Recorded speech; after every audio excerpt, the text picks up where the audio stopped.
hard. That's right, poetry. And then I sigh, I sigh, I sigh.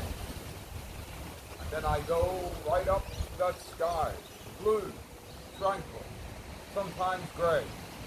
What do you say? I don't know anymore. What do I do to be normal?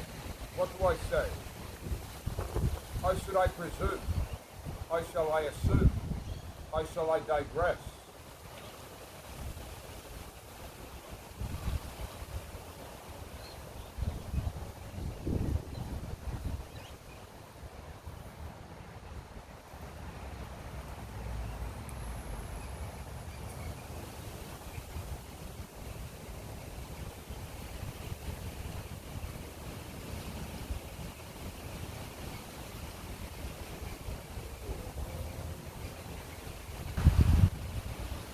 What shall a poet do while it addresses to you, to me?